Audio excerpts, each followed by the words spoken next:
Good morning and good afternoon once again from Washington, D.C. My name is Allison Torres. I am the event administrator for the International Development Team at the American National Standards Institute. Thank you for joining the Bioethanol Standardization web series number 5, Implementation of Bioethanol Fuel and Clean Cookstove. It is so great to have everyone here, and we really hope that you will value today's event. Before we begin, we would just want to cover a few housekeeping items.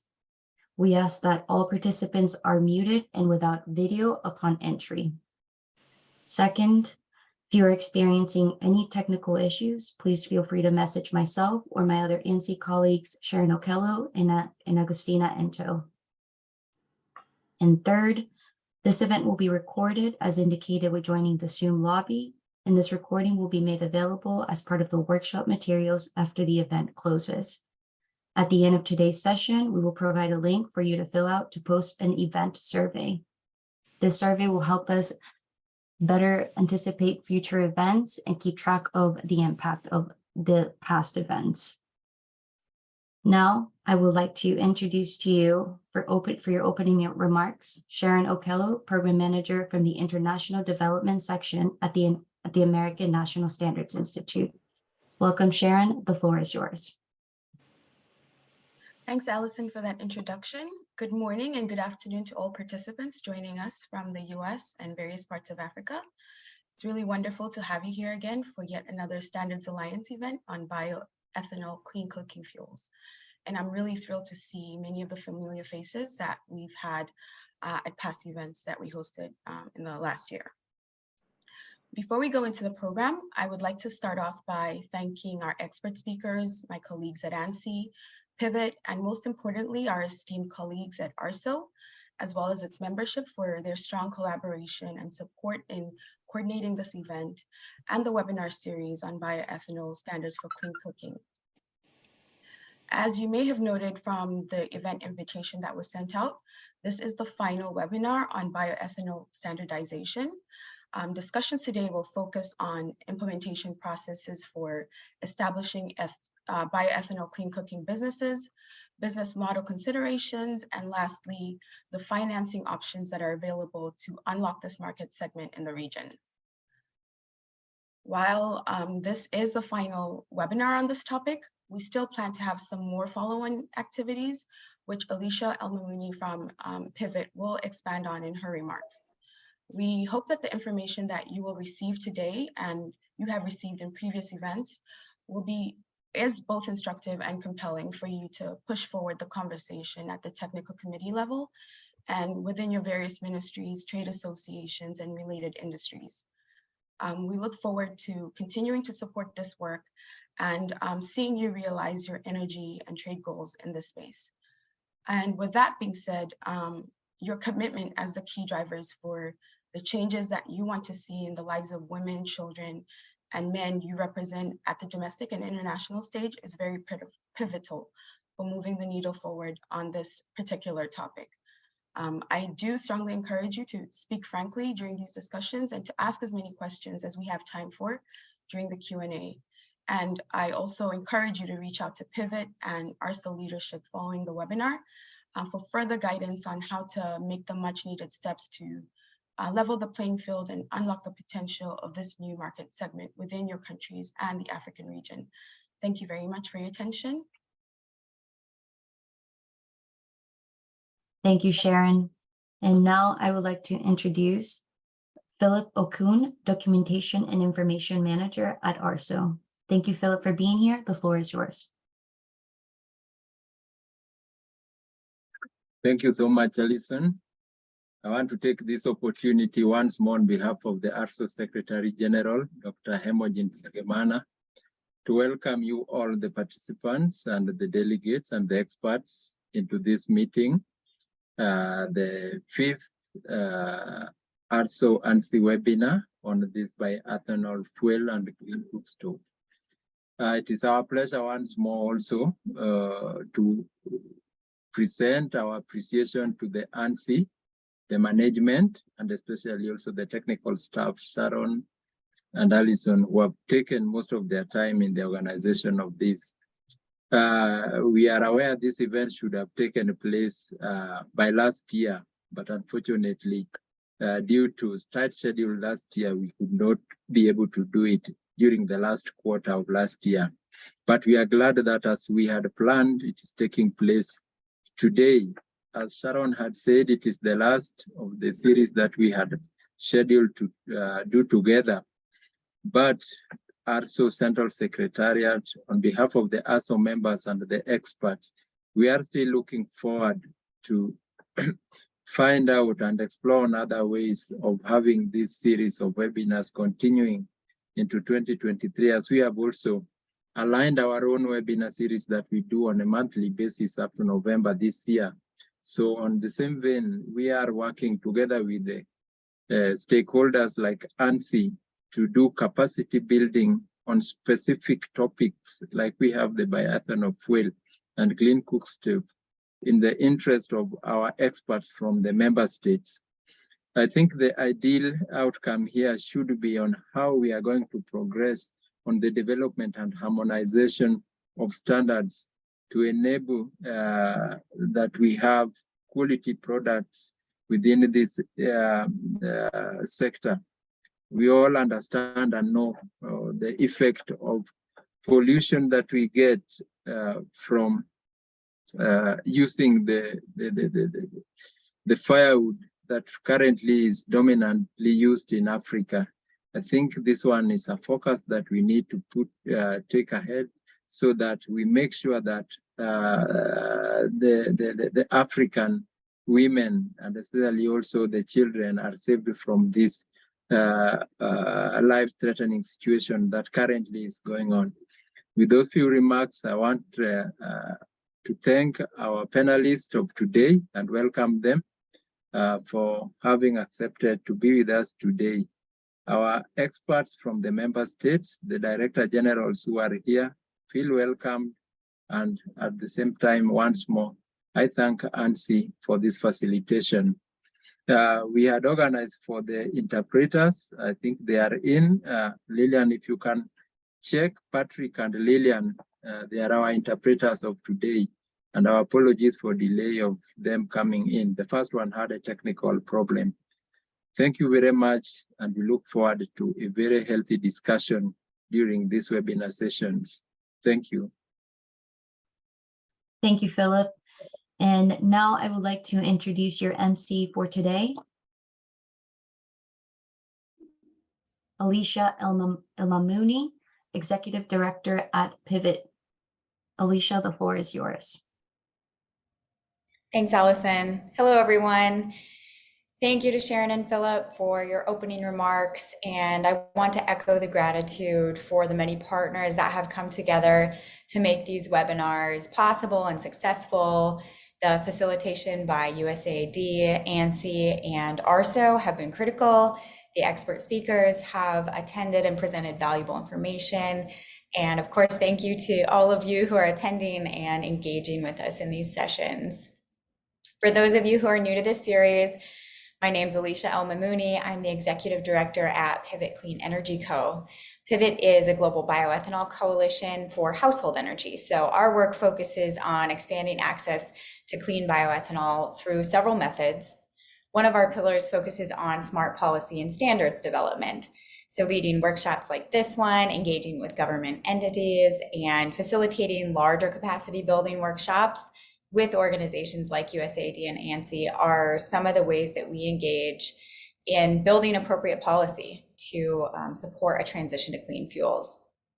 The second pillar Pivot works on is advocacy and communication.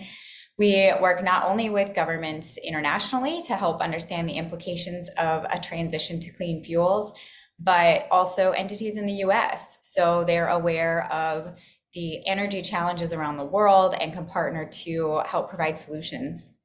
And our third pillar is around business development and is focused on providing small capacity building grants that can help bridge the gap to bring a smaller business to one that's more investment ready and can scale. And today's webinar is focused on implementation of a bioethanol clean cooking business. So I hope you will find it very practical and interesting, particularly if you see that this could be an appropriate solution to address some of the environmental and health challenges in your region. There's also going to be a survey after today's webinar, and we'd be grateful for your feedback. We are hoping to continue doing standards work in your regions. And so some of the questions involve the importance of standards within bioethanol for the continent, and also the process of adopting standards that could help harmonize regions and build some supportive policy to support clean fuel development. So we're very interested in your input and hope you can find some time to fill that out for us. Without further ado, we have a full agenda, some great speakers today, and so I will turn the floor over to Simba Mudimbu. Simba is the Senior Portfolio Manager on the Market Strengthening Team for the Clean Cooking Alliance, and he has a lot of experience in what it takes to build scalable businesses that can deliver affordable, high-quality clean cooking solutions, and how to attract greater investment with the right business models. So let's welcome Simba. Thank you, Alicia. I'm very happy to be being invited again, and thanks to all the hosts for having us, and thanks for the introduction, Alicia. So as Alicia said, I work for the Clean Cooking Alliance, and what I'm going to try to do today is just to give you an overview about how we see the bioethanol market, what we're seeing in terms of business model and business model development, and also just some touch points about what else needs to happen to make the sector stronger. Before I go into the detail of the business models and the things that are happening, I am going to just spend a couple of minutes giving you some context, because I think context about clean cooking generally is important for you to then be able to place bioethanol cooking in the right framework. Next slide, please. The agenda for my presentation will be a quick overview of the CCA, a quick look at the global clean cooking challenge. I'll look at the current clean cooking market perspectives and place bioethanol in context there, and then look at the bioethanol cooking value chain, and then finally just look at the business models as we see them operating. Next slide, please. So Clean Cooking Alliance is a global NGO. We work globally, but we work with local partners, so we are effective at a local level. And the reason the Clean Cooking Alliance exists is really to tackle this problem of 2.4 billion people worldwide who live each day without access to clean cooking. It's a very big problem. It's a health problem. It's an environmental problem. It's a gender and equality problem. And clean cooking is why CCA exists. We run a number of different de genre, nous avons là où part of the organization, and my day-to-day work is to work with organizations in the private sectors, companies, and other sector building organizations like Pivot, for example, to really try and grow the sector and encourage more investment into the sector, because we believe that as we crowd in more investment, we'll be able to tackle the developmental problem. At CCA, we like to say that clean cooking is the most underfunded and most underappreciated global development challenge there is. And we work every day to try and make the situation better. Next slide, please.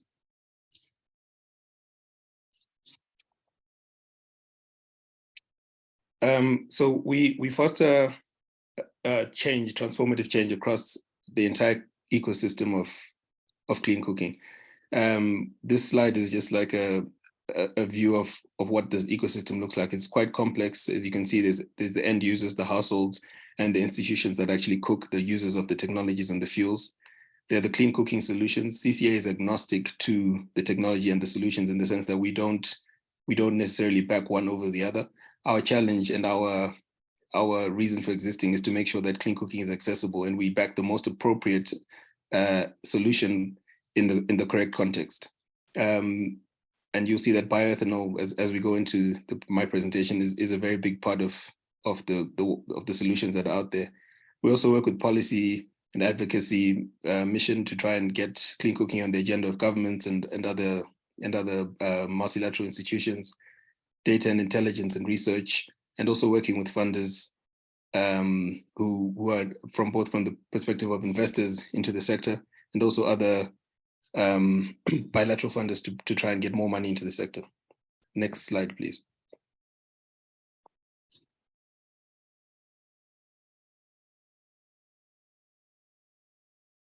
And the next one, I'm going to start now by just looking at the Clean Cooking Challenge. As I've already said, 2.4 billion people worldwide lack access to clean cooking, and bioethanol is one of the solutions to that. 30% in sub-Saharan Africa and about 63% in developing Asia, with primary reliance on proportion of the population with primary reliance on clean cooking fuels and technology. So only 30% in sub-Saharan Africa. You see there's a wide gap there. Next slide, please.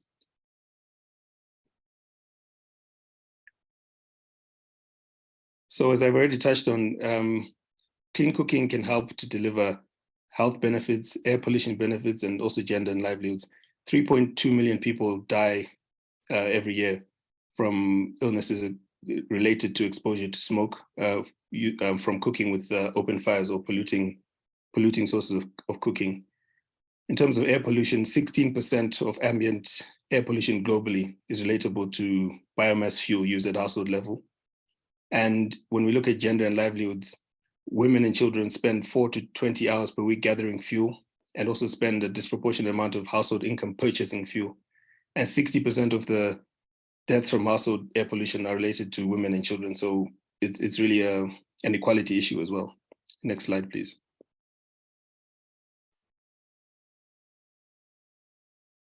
So when we categorize clean cooking, we really look at different fuels and the technologies that exist. And from this categorization, starting from the bottom, we look at polluting fuels, which are the likes of coal and kerosene and wood, going up to transitional fuels like pellets and charcoal, which can be clean in some cases, depending on the technology that's used to burn them. And then when we look at clean broadly, we're looking at electricity, bioethanol, which is why you're all here today, LPG, biogas, and solar. So that is what we categorize as the clean fuels. In reality, from a pragmatic point of view, it's a transition from people using the most polluting fuels to moving towards clean fuels, and it doesn't happen overnight. And the reality on the ground is also people at a household level, or even at institutional level, engage in stacking. So they don't necessarily use one fuel over another. They use different types of fuel or technologies depending on what they're cooking and depending on economic situations, depending on any external shocks that may happen that change a household's budget and their ability to use a cleaner fuel. But from a point of view of cleanliness, from the health and environmental point of view, we look at electricity, ethanol, LPG, biogas, and solar. The next slide, please. And if you, from a simplicity point of view, if you wanted to plot two variables, health impact and climate impact, on a two-dimensional plane, you'll see that ethanol at the bottom is really, so the further along you move on the horizontal axis, the worse the health impact. Ethanol is really, in terms of a fuel, got a very low health impact and a very low climate impact. So it is probably the cleanest of all the fuels that are out there. The challenge with ethanol is really about the scalability of how you get people to cook with it. But from a health and climate impact point of view, it really doesn't get much cleaner than bioethanol. Next slide, please.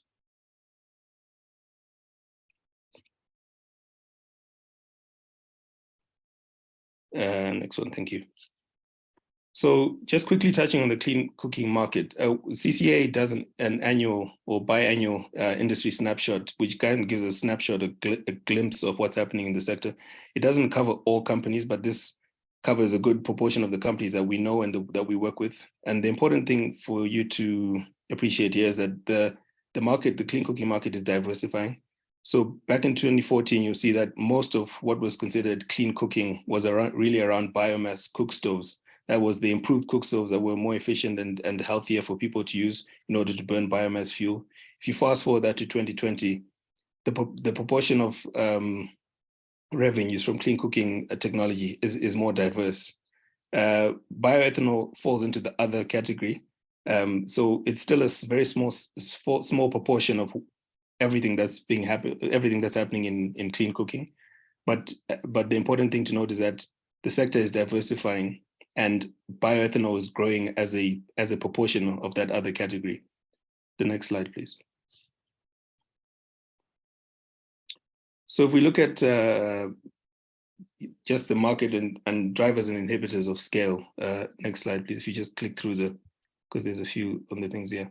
So at macro level, the important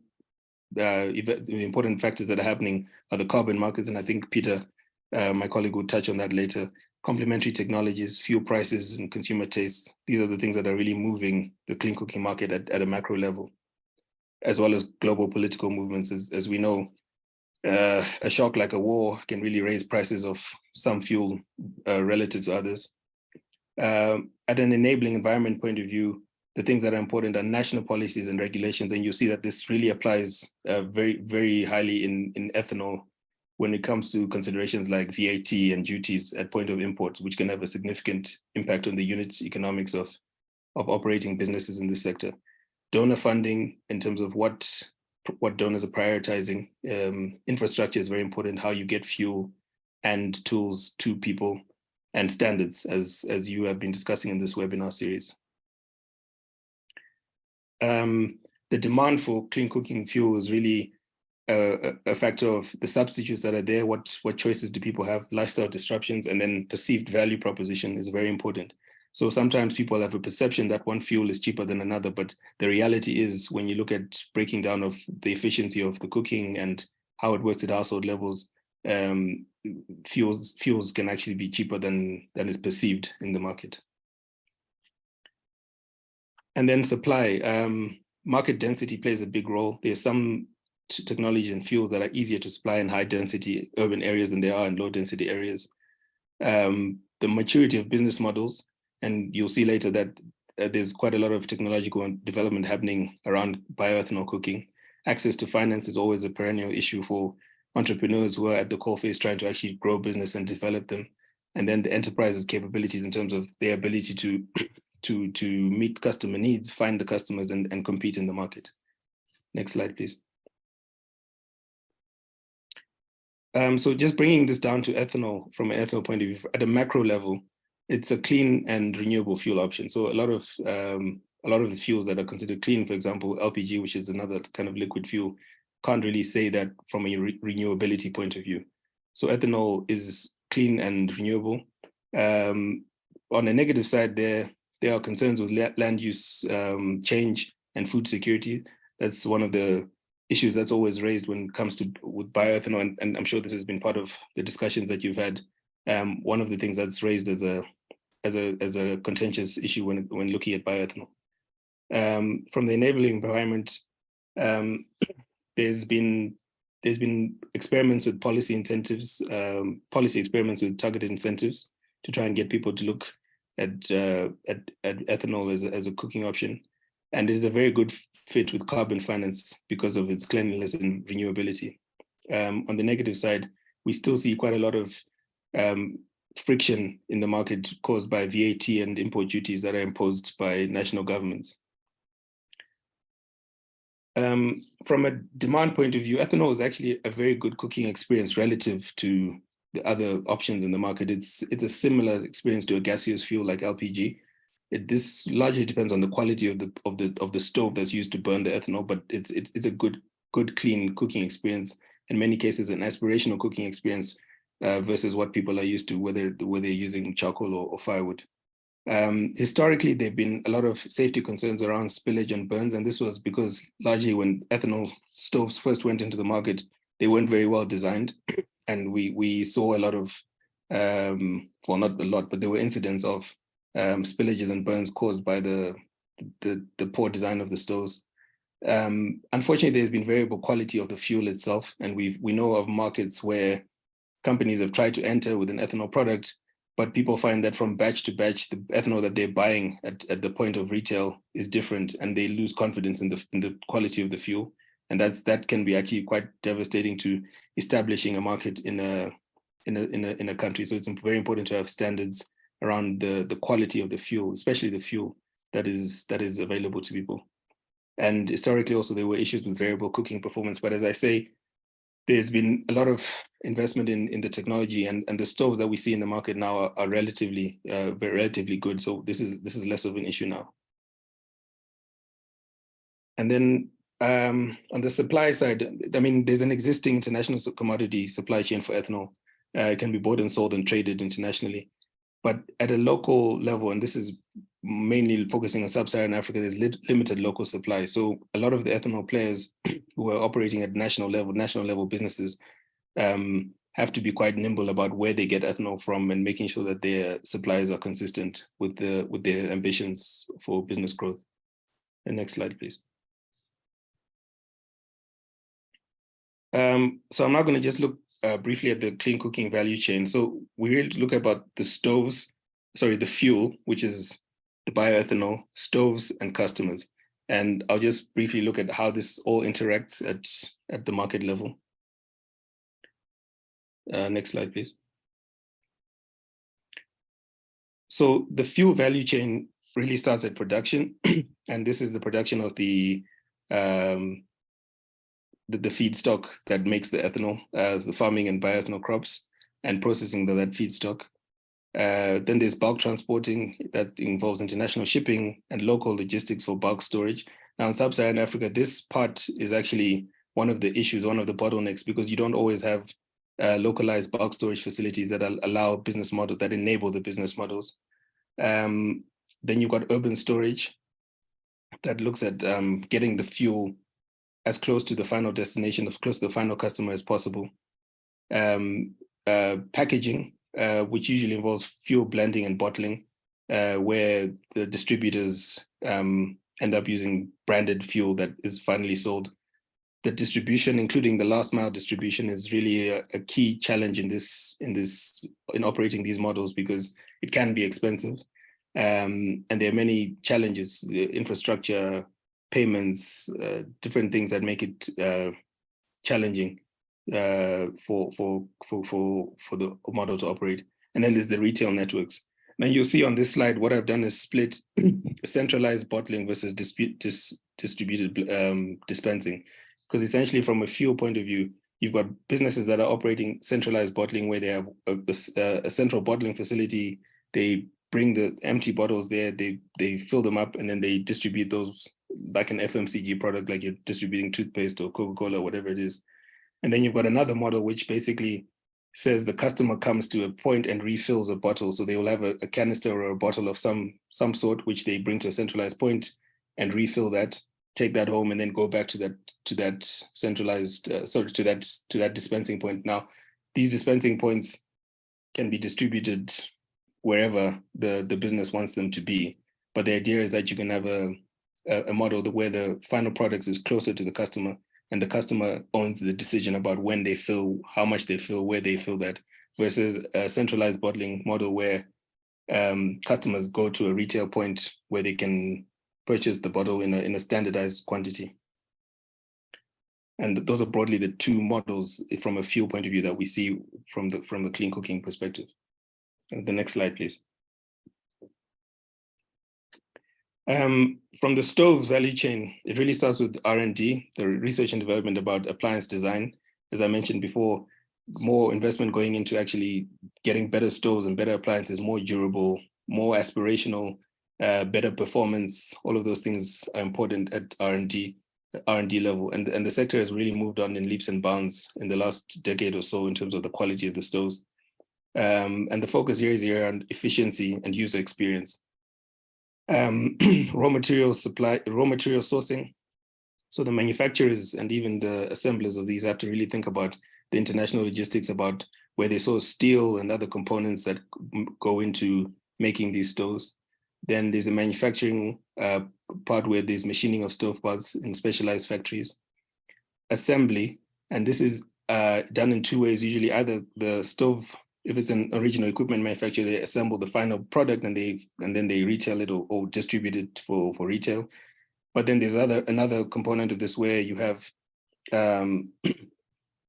equipment manufacturers who put together flat packs of components, which will then be assembled at the final point. and then distribution and retail of the same products as it is with the fuel. The next slide, please. So putting all this together, the business models that are prevalent in the market are centralized bottling, where fuel is distributed in prepackaged bottles, various sizes, 1 liter, 5 liters, and blended and packaged by distributors. I've got some pictures there. The first one is Moto Safi. That's a brand that is distributed in Tanzania. Moving down from that, there's a brand called Coco, that's Coco Networks, that's prevalent in East Africa as well. That's operating a decentralized refilling model. The biogel there is a product, I believe, from Nigeria, which is more of a gel, not a liquid product. What usually happens with the bottling is that the fuel distributors sell the fuel alongside a stove, because they need both for the customer to enable them to cook. So the fuel distributor will also sell a product, will also sell a cooking product, a stove. They don't necessarily own the stove, but they can buy flat packs and assemble, or they can just retail a stove from another manufacturer. And then, as I've already touched on, the distributed dispensing model, where the fuel is actually sold to the customer that brings a container to a vending machine or another place of dispensing, and fills up that bottle in order to take home and cook, and then returns back when they need more fuel. Next slide, please. And this is just to show you some of the stoves that are available in the market. There's a number of different manufacturers of 1 and 2 burner stoves available in different markets. I break this down into 3 categories. There's tool and fuel players, whom I've already discussed, who kind of design stoves and own the IP. Examples of these are like Green 66 Innovations, Yazoo, that operate in Southern Africa. So they've got a stove, they design a stove, and they also blend fuel. It's their IP on the stove, and they distribute the stove alongside fuel that is also branded in their own company specific branding. And they own both the stove and the fuel. And then you've got original equipment manufacturers who just design stoves and own the tooling for the manufacturing. And examples of those are like Blue Flame and Clean Cook. Both are Scandinavian companies, actually. They own stove design, and they're happy to then license that to other people to use to actually manufacture, and also for distributors who don't own their own stoves to be able to distribute those stoves along with their own fuel. And then you've got specialist manufacturers who actually are in the business of manufacturing. They don't own the IP of the stoves, but they manufacture on behalf of the original equipment manufacturers. An example of that would be like Burn Manufacturing in Kenya. That is a specialist manufacturer. They manufacture different types of stoves and different technologies, and they can, under license, manufacture an ethanol stove, which it can then be distributed to anyone who's trying to enable an ethanol business. So the key thing here is that an entrepreneur can enter into the ethanol cooking business without owning their own stove. They don't necessarily have to go through the route of designing and manufacturing their own stove. There are OEMs that are out there that you can actually just buy a stove that's already existing, or do the last part of the assembly in country. The next slide, please. So I'll just touch now on the challenges to scale in terms of bioethanol business models. The first one is the fuel cost and availability, and this is very market specific. Like I've already mentioned, the VAT, duties, and other frictions that are imposed at country level have a very significant impact on the final price that fuel can be sold in that country. So the end user cost is made up of the landed cost of the fuel, logistics, distribution costs, plus also the taxes and other things. In most sub-Saharan countries, there's a limited domestic supply of bioethanol. So you necessarily have to look at importation, which brings into play all these other frictions that I've already mentioned, and duties and tariffs, as I've already touched on. There's low levels of market awareness compared to other fuels. So when people talk about cooking, charcoal is well known, LPG is relatively well known, but bioethanol, just as a concept, is not very well known in many markets. People are often surprised when these distributors start marketing and education campaigns that you can actually cook with ethanol. The knowledge at a household level just doesn't exist, and that's one of the challenges of growing this category. Historically, there's been high distribution costs and the working capital requirements of actually being able to bottle and distribute enough fuel to enable the business model. That's been a challenge. And then there's high adoption cost. A single burner stove can cost anywhere between $20 to $50, say. A double burner can cost up to $100. That's before like carbon and some of the new things that I think Peter will touch on. But there's an adoption cost, which is not always very manageable for low-income households, especially low-income households in sub-Saharan Africa, in urban areas where household budgets are tight. So there has to be a lot of consideration when enabling these business models to how is the customer actually going to afford to adopt to the clean cooking technology. In this case, ethanol. They need to buy a stove, and if the stove is at a cost that is too high for them to adopt, then they will at best use it as an occasional tool that they use from time to time. But at worst, they will actually exclude themselves from that technology and continue with the technologies that they're used to. And the next slide.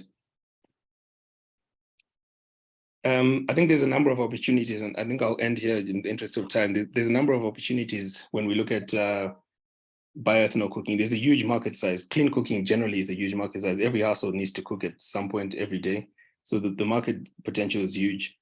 I think there's increased public and private sector investment in clean cooking sector across the value chain. And we see that at every component of the value chain.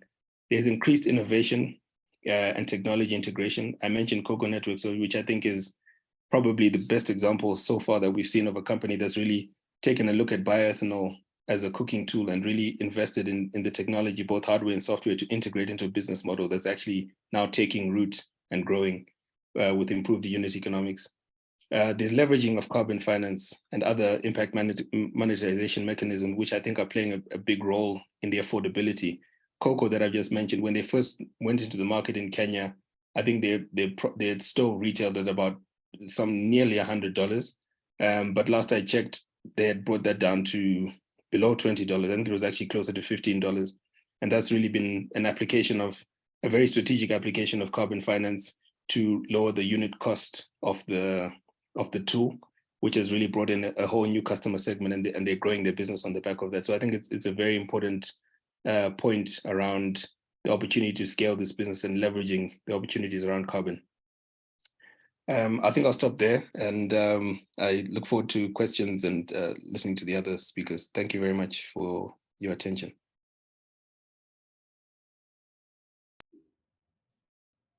Wonderful. Thank you, Simba. Wealth of information around supply chains and different business models that are in existence right now. Really valuable. We are going to have a quick schedule change, and so we're going to invite Peter George to come on ahead of Mohammed to allow him to be able to get to another meeting. So I would like to introduce Peter. He has co-led the structuring and successful fundraising of the Spark Plus Africa Fund, which is a $54 million, $70 million target fund that is doing impact investing in clean and modern cooking energy solutions in Africa. So he has a wealth of information around some of the financial options available for clean cooking technologies. Welcome, Peter. Great, thank you very much, Alicia, and great to be part of this event. Really enjoyed your presentation, Simba, which love to see your slides afterwards. It's great to see how the way that the CCA is sort of explaining these, the sector and these value chains is continuing to evolve and just become really well done. So Simba and I, as Simba might have mentioned, Simba and I worked together at the Clean Cooking Alliance before we launched the Spark Plus Africa Fund about a year ago. And then once we launched the fund, I left to co-manage the fund with my partner Xavier Perluca, who's based in Switzerland and represents Enabling Capital, which is the advisor of the fund. So essentially, my presentation is I'm going to skip quite quickly over some slides on background, because I think somebody did a great job of explaining kind of the sector and some of the historical challenges, and actually focused on some of the challenges relevant to ethanol in particular. But I'll give a bit of background on financing in the sector, and then also how Spark Plus plays a role in that, how we're playing a role as really the first dedicated fund to this topic of clean cooking, in investing across the value chains of various solutions, including ethanol. So with that, maybe we can move to the first slide, please. So this slide essentially just shows some of the historical challenges associated with clean cooking. Besides obviously LPG and electric for higher income consumers, sort of the cooking energy industry, if you think about it in that way, in developing markets was historically very fragmented, very artisanal. Wood collectors, obviously at a household level, you had charcoal production, which occurred in a very inefficient, often sort of unregulated or even illegal way. And kerosene, also another sort of fuel that's utilized in quite a few markets. But over the last 5 or 10 years, since the Clean Cooking Alliance has been around for 10, 12 years now, this period of time has seen a limited but growing number of companies start to sort of innovate in the space and create cleaner, more fuel efficient alternatives. But until fairly recently, these alternatives, these companies were, early stage. They were unprofitable, often run by management teams that were not, particularly well equipped to really build large successful businesses. They suffered from not always helpful policy frameworks and regulatory changes in their markets. Obviously safety is a big issue with many fuels, ethanol being one of them, LPG being probably the most important, given its sort of explosiveness and the compressed nature. Insufficient investment in innovation and R&D. Simba touched on that. That's come a long way. And obviously all of this sort of leads to investors, taking a look but staying away. And you're not seeing a lot of flows historically in terms of equity or debt, which typically comes in once companies are cash flow positive and can kind of repay loans. So we can move to the next slide, please.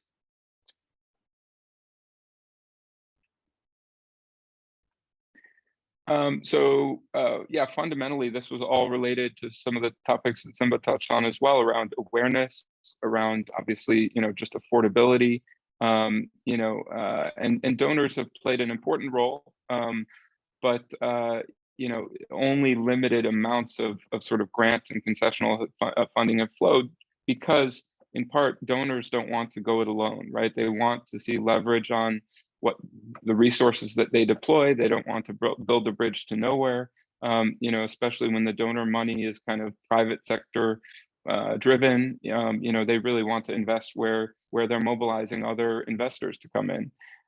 The other point, the last point on the slide, is around the evidence base, which also has come a long way.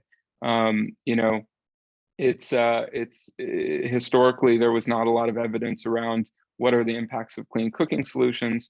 Now that's quite clear. There's quite an evidence base, and then the question is, how do we actually link these theoretical impacts of these clean cooking solutions with what happens in reality on the ground, and issues like stove stacking are part of that. And that's remains a challenge, but we've come a long way in terms of really making clear that this is an issue for all the reasons Simba mentioned: health, environment, gender, economic productivity. All of these issues are really impacted by the fact that so many people in developing countries still cook in this very traditional way. Next slide, please. So this slide comes from a report that was put together by the Modern Energy Cooking Services Program, a UK-funded program out of England, which looks at some of the barriers. It was based on surveys, but looks at some of the barriers for scaling up clean cooking. And they're along the lines of what I mentioned: affordability, access to finance, a bit of a chicken and egg scenario there. If the product's not affordable, finance won't flow to the companies that are providing the product. Lack of financial support and public funding, also limited to linked to the limited access to finance and the affordability issues, viable and scalable business models. This is really evolving, as Simba mentioned, and then some of the other challenges, which I think, are being addressed in different ways by different parties, but remain issues around regulation and capacity and policy and all of the rest. Next slide, please. So as I mentioned, the sector is really evolving in a positive way. I think that obviously we want to see it that way, given that we're managing a fund investing in the space. But I think we managed to raise the fund because we could really make the case that this is true. Commercial players are demonstrating much more viable business models and unit economics. There are much stronger management teams that are able to attract capital. And as I'll show on a future slide, management teams are so critical in terms of investors, having the confidence to invest. You invest in people more than anything else. Carbon markets driving improved unit economics and scalability. This can't be overstated. It's a huge driver and a huge opportunity, and also a risk. But we feel very good about the future of the carbon markets and some of the evolution that's occurring now to make sure that everything is very credible and rigorous in terms of measurement and all of that. And assuming that's the case, and people continue to value carbon credits, for example, as a way to transition to a low carbon economy. We think that the clean cooking sector really continues to benefit from that. Greater demand, better products, integrating technology. This is something we're seeing across fuel types, ethanol being a great example, with models like Cocoa Networks that Simba mentioned, integrating mobile money and other forms of technology into their sort of distribution chain. Greater demand due to generational change and urbanization. Things shifts in demographics are leading to just sort of the necessity of change. And then clearly there's I think the fact that this call is occurring and that everyone is participating in forums like this is demonstrative of the fact that there's a greater prioritization due to climate commitments and just other topics at the public sector and even in the private sector levels. Larger deal sizes, better risk return profiles for investors, and better impact cases. All of these are really showing to be the case. It's still early days. Some people say we're on day one of clean cooking. I think we're definitely beyond that, but we're still very early days, and there's a lot of scale to achieve in the coming years.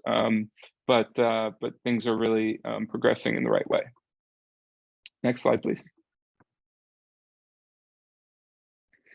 So this slide just aimed to sort of break out, some of the different types of financing, and this is relevant not just to clean cooking or to ethanol, but really, across the sort of early stage, investment ecosystem, but specifically kind of tailored to this space. On the equity side, so that, this is obviously investors who are buying a share of a company, whether it's a majority stake or a minority stake, whether they're very active equity investors or very passive.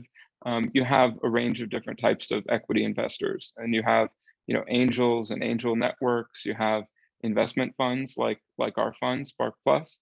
You have corporate vehicles and corporate investment arms like VC and sort of impact funds that sit in-house or are sponsored by companies like Total and Engie and Shell and all of the big sort of energy companies have like a renewables innovation, sometimes impact arms that are supporting early stage businesses that then can become part of the sort of mainstream business as they get achieve greater scale and kind of demonstrate the business case.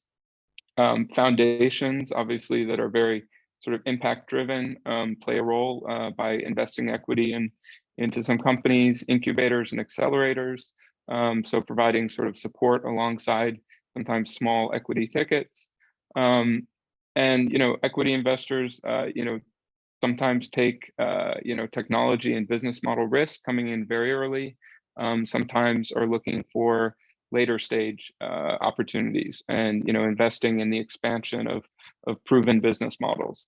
There's a spectrum in terms of how they look at impact. Some nowadays, I think most investors like to talk about impact. So even if you're a very commercial investor, you talk about how, you're investing in mission-driven companies and all of that. But there's a spectrum from really truly kind of impact driven capital funds like Acumen, for example, who raise money from philanthropy and then invest it as equity. That would be quite at the impact end of the spectrum. To fully commercial kind of private equity and venture capital. And then, in between, there are quasi-commercial concessional funders that may have a higher risk tolerance, may be willing to accept a sort of a lower return or offer, let's say, debt at a lower cost. We're talking about equity here, but may underwrite deals at a lower IRR, or some combination thereof. You have lenders, local and international, commercial banks, funds like Spark Plus as well, national and regional or foreign development banks. All of these institutions, often provide debt to companies, in the ecosystem, and they have often similar kind of, there's a similar spectrum from kind of purely commercial to very impact oriented. And some are willing to come in earlier than, let's say, a traditional commercial bank would be willing to come in. Some are willing to offer lower interest rates, offer lower sort of collateral requirements.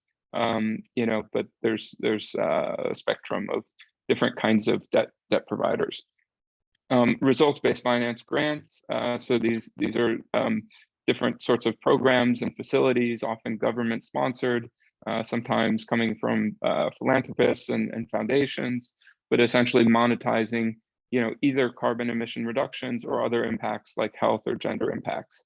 You have technical assistance and grant-funded advisory services, some of which organizations like CCA provide, and many others, and then other mechanisms like guarantees, insurance, and other sorts of instruments that play a role in mobilizing, for instance, debt and equity in many cases.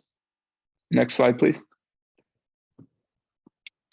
So this just shows the sort of the same kind of ecosystem of different sorts of funders, but looking at it in this sort of progression from seed to early growth, late growth, and maturity.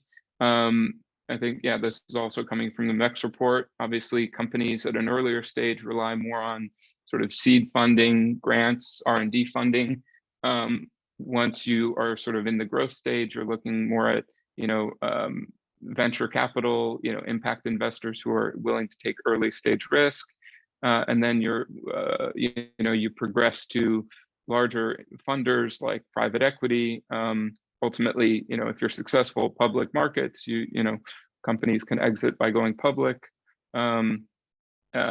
Strategic investors being bought up by a large corporate that integrates, your business into their larger operations, and long-term debt from, commercial banks, other sorts of funds. So that's kind of how companies evolve over time. Next slide, please. So I mentioned this earlier, but I thought this was an interesting graph from the same report. The primary investment criteria by funders, as stated by funders, is experienced and committed management team. It's not great product, it's not profitable, company. Is this the right management team to back? Because if you have a great product and you don't have a great management team, it's not going to stay great for long. So it's really a critical focus for investors like us, like DFIs, banks, equity investors, it's really the most important thing. Impact metrics are quoted here as well, positive cash flows. All of these aspects are very important for different investors to different degrees. But really the message that I take from this graph is that management is key. Next slide, please. Barriers for companies to successfully fundraise, and this is coming, I think, from the company perspective. So low risk appetite of lenders, lack of early stage grants, high cost of debt. So there are a range of different, challenges that are faced by companies raising capital. Lenders, typically want to take as little risk as possible. So that makes sense that companies would have that sort of perception and often sort of a gripe, but that's their job to manage risk. Early stage grants, it's a challenge to secure as well. But I think that there's been a lot of progress on that front as well, with more and more donors seeing the importance of this issue and supporting facilities that can provide sort of early stage concessional capital. Next slide, please. The main barriers for funders. So this is coming at it from the sort of opposite angle. What are the barriers that funders see? And from their perspective, it's lack of proven viable business models. So that's kind of the flip side of companies, complaining that there's a lack of risk tolerance on the part of lenders. The lenders or the funders are saying there's a lack of companies that are really demonstrably, viable business models. And if that's not the case, then, it's difficult to invest, particularly when you get to, the more commercial end of the spectrum, or away from the very concessional end of the spectrum, where, that funder needs to, including us, needs to deliver a return to our investors. So if we take too much risk and we invest in companies that, don't deliver on what we've agreed that they would deliver in terms of an interest payment and return of principal, or as an equity investment, on an IRR target, we don't deliver to our investors, and then we don't raise any more money. So we really have to be careful about investing in proven business models. Lack of an investable pipeline, kind of another way of saying the same thing. Profitability. So all of these issues are obviously key to mobilizing more capital for the sector. Next slide, please.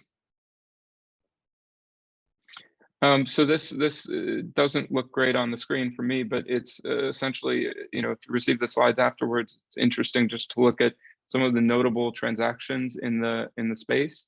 Going back a couple of years, there have been a few interesting deals where a company will be bought out by a larger company, or you've had some consortiums that have funded companies to expand into new geographies.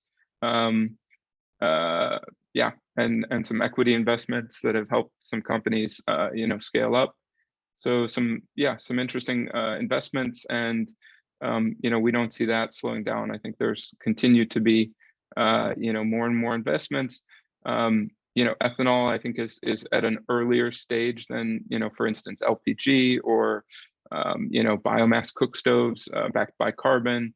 There are certain spaces that there's more transaction activity currently, but, a few companies in the sector are really showing that ethanol can work, and, we're really optimistic about it. And I think that hopefully that will evolve over time, where ethanol will catch up and be a really active part of the market, and there will be a lot of transactions in the space. Next slide, please. So this and the next, I think, slide or two essentially show RBF programs. So also just interesting to sort of look at after the fact. These are historical programs. Next slide, we can look at, I think, so these are ongoing programs, in various countries.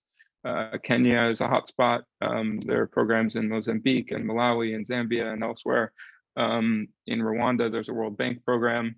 But this goes to show that there is a lot of donor interest in this sector, and those donors are putting resources into programs like this that deliver results-based finance, essentially giving some sort of subsidy or payment for results, typically kind of units sold or households connected. It could be fuel-based, where it's liters sold, but essentially programs that are providing an ancillary revenue stream alongside whatever the company can earn from the customer, because often that's not necessarily sufficient to be sustainable and really scale the business. So these RBF programs are really helpful. Next slide, please. And this is planned sort of in design programs. The MCA, the modern cooking facility is already launched, I believe. They're, I think, soon to announce their first cohort. But yeah, there are also programs to come. Next slide, please.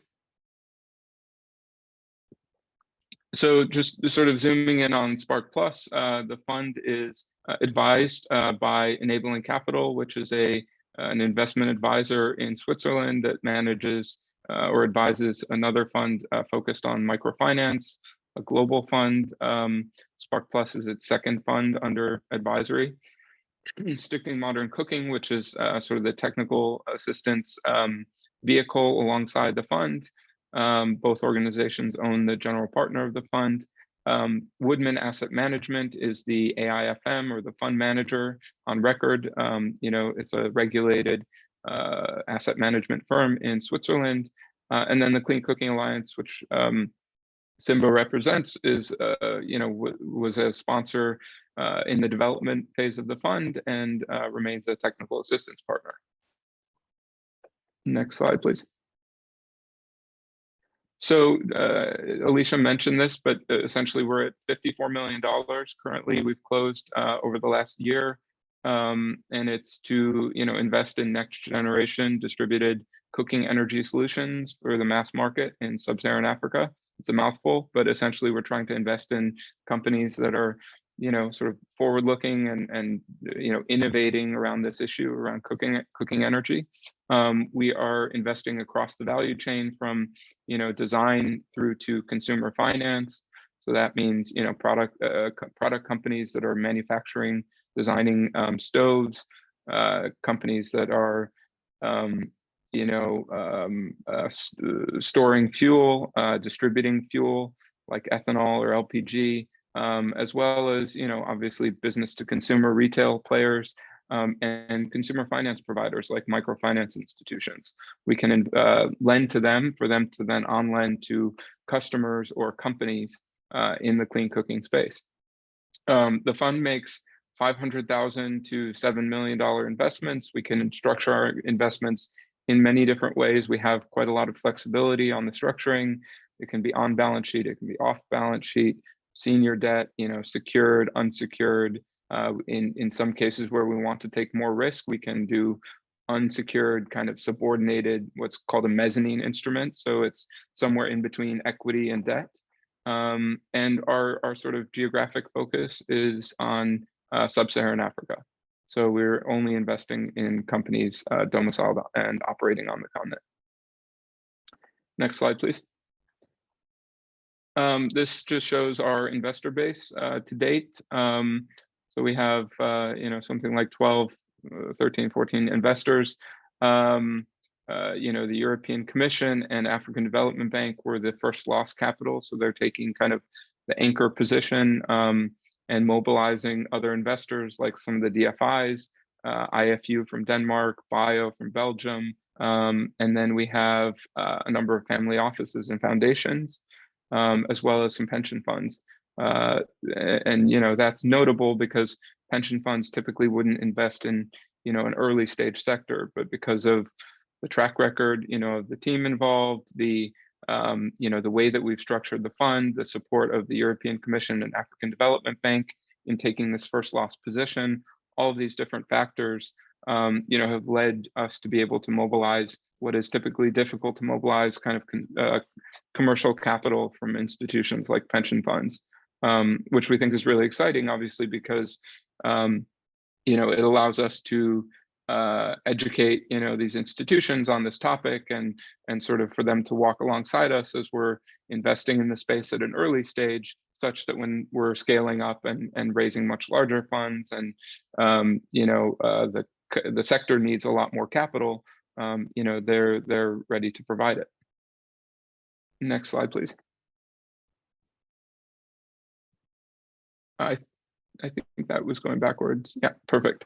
So I think the next, I think this is the last slide, but essentially this shows our portfolio to date. We've invested in 3 deals to date.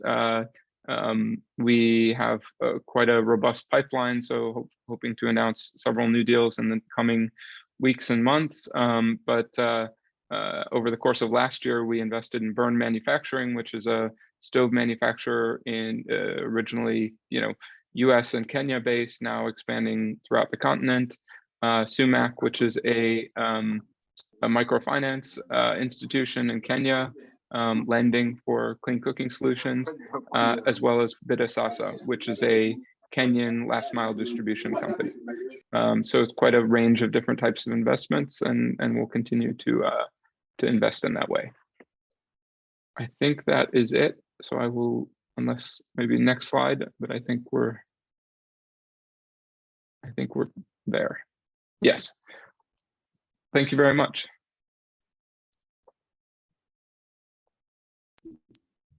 Thanks, Peter. A wealth of information, and I know we are going over a lot of information today, and we will be sending the presentations out. So if there are pieces of this that you have not caught or you want to follow up on, those will be available for you. And I know we are running a bit behind, but Mohammed Qadi has some very valuable information for us. And so I want to make sure that he has the time that he needs. Mohammed has been a leader in establishing Consumers Choice, which is a bioethanol clean cooking business based in Tanzania. And he has over 12 years of experience in the clean cooking sector. He's played key roles from optimizing manufacturing and supply chain networks to working with policymakers. And he is intimately involved in running a business on the ground. And so we are really excited to welcome Mohammed to talk to us about business implementation today. Thank you very much, Alicia. Good morning and good afternoon, everybody. I'll share my presentation with you right now.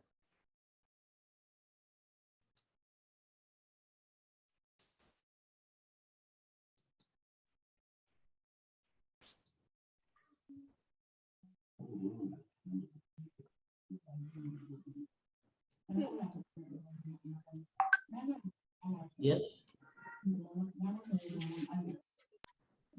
Yes, we can see that, Mohammed, if you want to put it in presentation mode. Right. I'm trying to get to see the... It's Mohammed, this is Allison. If you can go right there. Yes. Yeah. Perfect. Perfect. Thank you. Okay. Good morning, good afternoon, everybody. My name is Mohammed Qadi. I'm an East Africa Director for Consumers Choice Limited. We are a company, we are based in Dar es Salaam, and we have an ethanol stove bottling plant, which does up to 200,000 liters per month. And we also have a stove assembly plant, which we can do up to 4,000 stoves per month. Who are Consumers Choice? I'll just do a quick introduction because I know time is limited, so I'll just be quite fast. Consumers Choice Limited started in the ethanol business, ethanol stove and fuel business in 2011 in Kenya, where we were distributing ethanol gel stoves. These ethanol gel stoves were being imported from Tanzania and distributed in Nairobi. To date, up to when we were in Kenya, we had distributed about 20,000 stoves and about 300,000 or 400,000 liters of ethanol gel. Our mode of distribution when we were in Kenya was mainly through supermarkets. And there was a time we were in about 370 supermarkets across Kenya. Today, we are based in Dar es Salaam, Tanzania. Reason being, we opened the office in Tanzania in 2018, and we actually were coming here because of a tender, that a government tender to distribute ethanol stoves. And we participated in the tender, and we won the tender to distribute 30,000 stoves in Dar es Salaam. Now, we were only given a small section of Dar es Salaam because Dar es Salaam is quite big. It has about 110 wards, so we're only given 20 wards within Dar es Salaam. To date, we've sold about 12,000 stoves and over 240,000 liters. The project continues, and we are going into the second phase very soon. The pictures you can see up there are our ethanol stove assembly on the left. And this is where we can do up to 4,000 stoves a month. And on the right is a picture of the ethanol bottling plant. So why are we in this space? Mainly ethanol in Tanzania, 89.7 or say 90% of all the households use biomass. 63% use firewood, and 26% use charcoal. Now, it's amazing that only 5% use LPG, 3% use electricity, and about 2.2% use biogas, ethanol, and the other types of technologies. Now, why was the project concentrated in Dar es Salaam? This is because 50% of all the charcoal that is produced in Tanzania is consumed in the city of Dar es Salaam. And this the government found to be quite sustainable, and that is why they push for the promotion of ethanol as a clean cooking fuel. Currently, in terms of health, about 33,000 deaths are attributed to indoor house pollution, and mainly through cooking. And another problem is that most people use charcoal and firewood because you can buy it in small amounts. Mainly fuels like LPG, you cannot buy it in small amounts. So that's why you find people using unclean fuels. So why are we into the ethanol technology? And why is it being promoted so much, especially within the Eastern African region, Eastern and Southern African region? Number one, ethanol is a byproduct of feedstock. I mean, in East Africa, it's grown from cassava, maize, and molasses that is made from molasses from sugarcane and sorghum. And so it's a sustainably, it's a fuel that can be sustainably grown. It's much cleaner than firewood and does not produce any smoke. It's renewable, as I've just mentioned. It's sustainable, it's affordable, and within our area and in Consumer's Choice, we are now even selling our fuel in small quantities of half a liter. The fuel is locally produced from the sugar industry, and the heat, the calorific value, the heat is almost similar to that of LPG. And the beauty about the ethanol stoves, they are very safe, unlike other technologies. You cannot speed, and the canister where you put in the fuel is non-explosive. The beauty is that it's also popular because it can cook most African meals, which like beans and maize, which take quite some time to cook. And our stoves come with a 5-year guarantee. So here I'll talk about what are the advantages of the stove. And first, I'd like to mention the partnerships that we have. The stove that we are using is called Clean Cook. Mr. George has just mentioned it. Clean Cook are a Swedish company, and they own the patents and technology to this. And now, what they own the patents, but the manufacturing of the stoves is done in Nairobi by one of the biggest stove manufacturers in Africa, actually. Ban Manufacturing. In fact, Peter George is one of their investors. And so the stoves are manufactured by Ban Manufacturing, and then we collect them from Nairobi, knock down, and then we bring them down to Dar es Salaam and where they are assembled. We have, as I mentioned earlier, we have a capacity to assemble up to 4,000 stoves per month. These are stoves which are very portable, very, very strong. They can take up weights of up to 15 kilos. And as I mentioned earlier, the canisters are non-explosive. We offer a 5-year guarantee on the stoves, and the stoves have been tested in Kenya, Uganda, and Tanzania. In Tanzania here, we have the Tanzania Bureau of Standards who have passed the fuel tests, who have standards on the fuel and the stove. And we've actually passed both of them. And the stoves come in a single and a double burner. The fuel, this is a slide on the fuels. The ethanol fuel, as I mentioned, sourced locally. The largest sugar company in Tanzania is called Kilombero Sugar. And Kilombero also, after they've harvested their sugar, the byproduct of sugar production is molasses. So they have the largest, ethanol distillery in Tanzania. There are 7 big sugar companies in Tanzania, but Kilombero is the only one that has a distillery producing ethanol.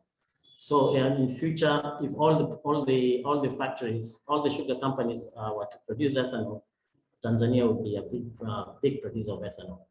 So currently we are getting our fuel from Kilombero.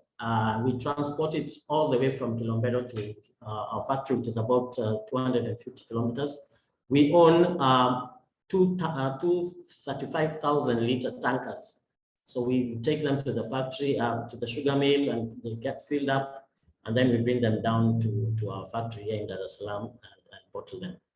So the 1 liter of fuel would normally burn for about 4.5 hours. Currently, we are selling a 1 liter of fuel at $1.1. That is about 2,600 Tanzania shillings. And depending on how you use the fuel, at least it can last you at least 2 days of cooking. If you're not cooking many meals a day, it can even last you up to a week. With 2,600 shillings, if you bought the same amount of charcoal, that would be consumed in a single day. So the people who are using our stores right now really feel the benefit of it.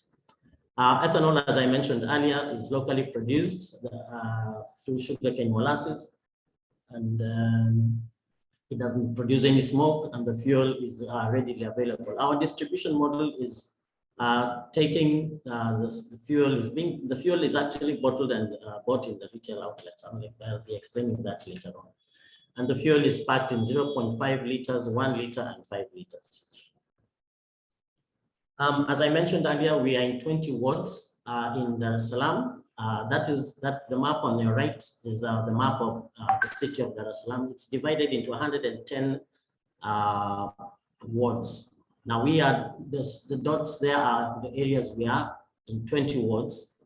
And we go within those 20 wards, we have what we call green ambassadors. These are sales commission agents who we pay for every stove they sell. They get a certain amount of money, and we also give them a daily allowance to take them from one point to another.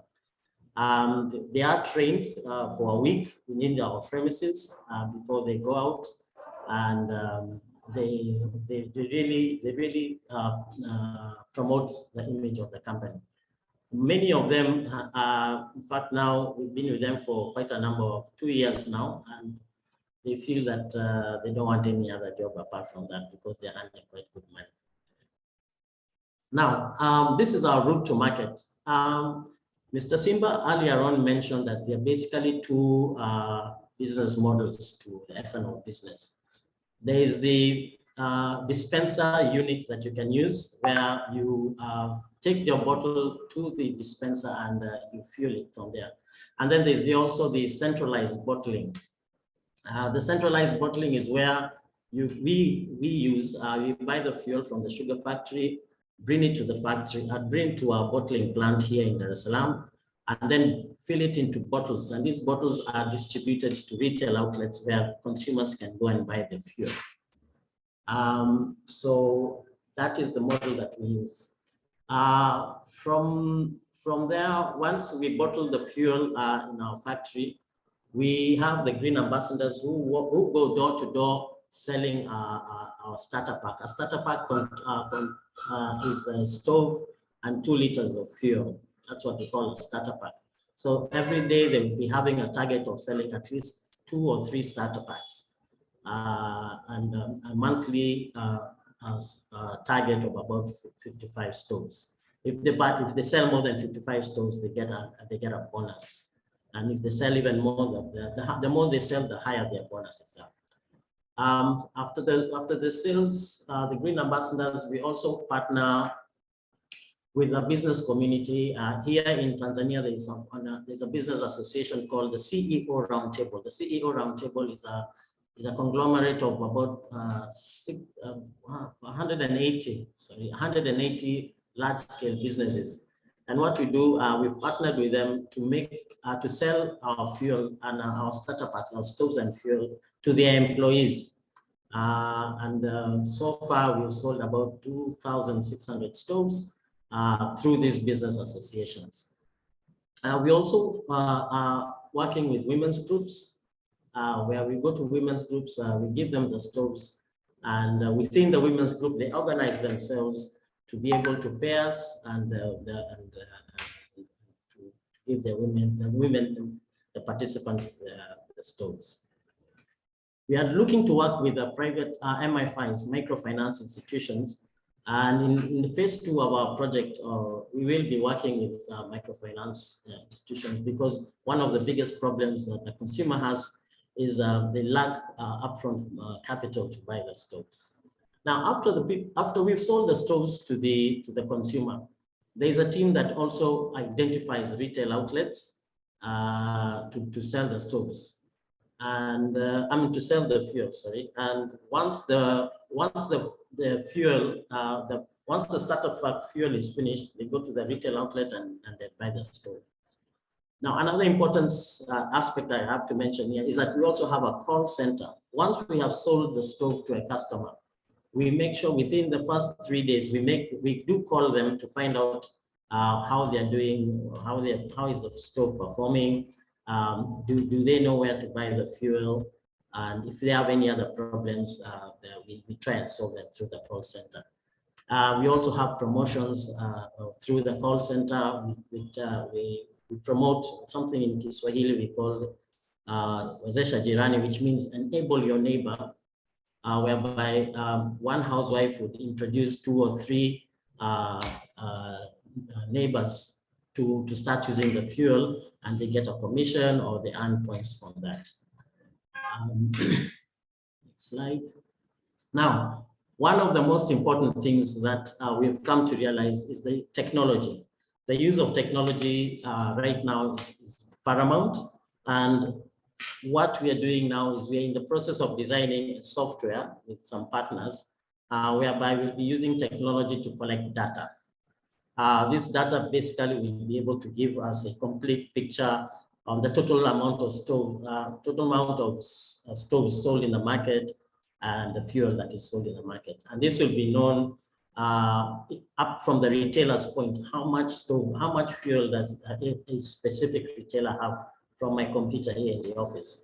And also the Green Ambassadors who I mentioned earlier, who sell the stoves directly to the consumer, they will also be having a mobile phone with an app whereby they can register the owner of the stove, where do they stay, what is their phone number, the locality, up to the nearest landmark in their area, so that we know exactly where they live. So that once we know the locations of where our customers are, we can also direct them to the nearest retail outlets, or we can go to that area and introduce new retail outlets so that the people can buy the fuel.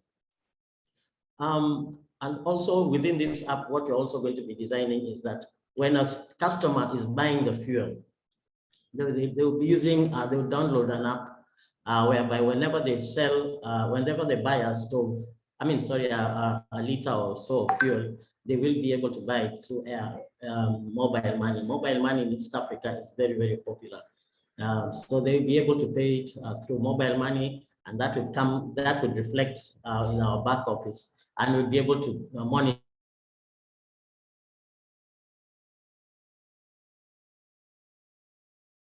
exactly how much. Will also be very helpful to us, because we are also planning to go into carbon credits. So what are the impacts expected in the next 2 or 3 years from now? We are looking at the direct employment of about 30 youths in the factory, in fact, to bottle and to assemble the stoves. We're also looking at empowering 60 micro entrepreneurs. These are the green ambassadors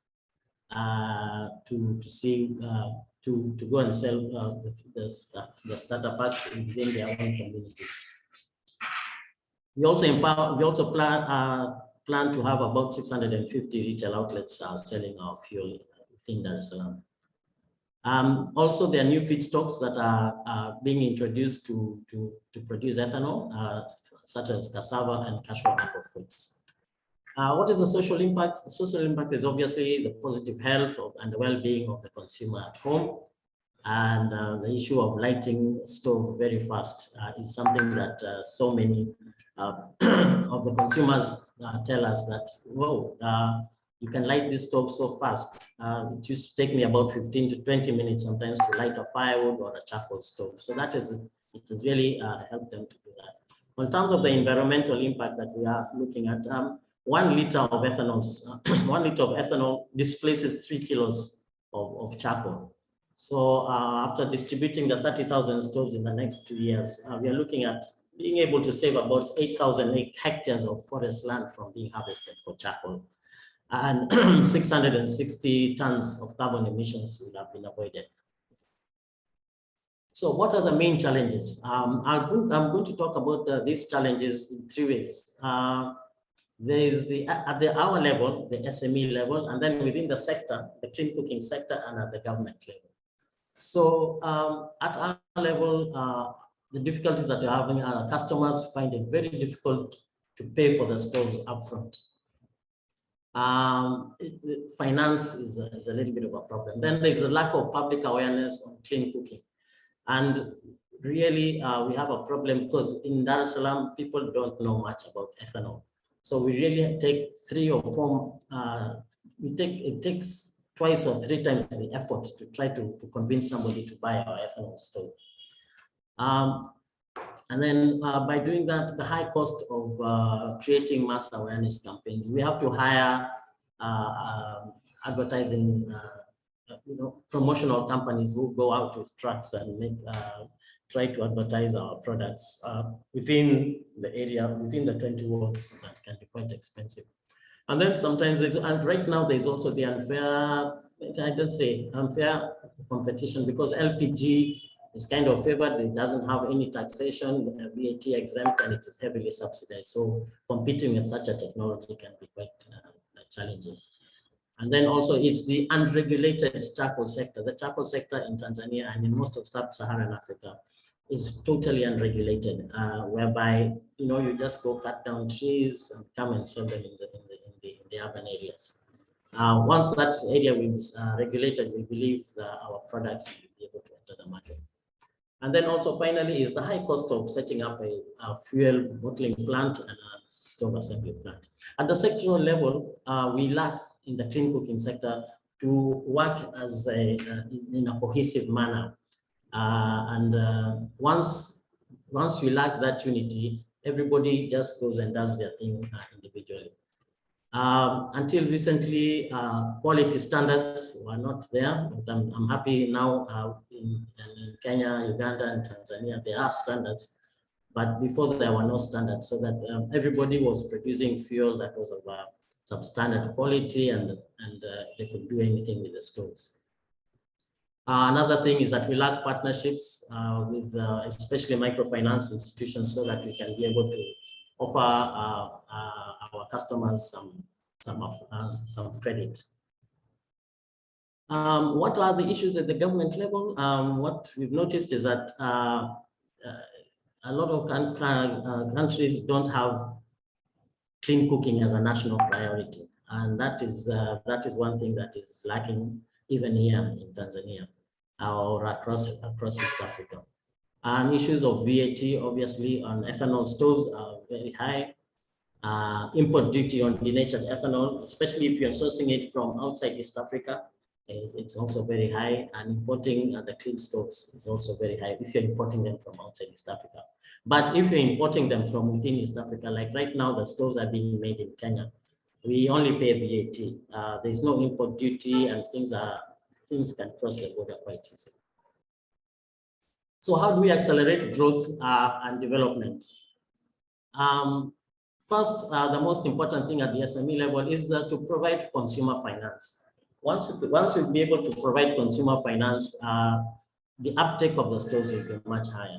Removal of VAT from ethanol fuel and stoves for a short time, so that until the market really grows, then maybe that VAT can be introduced.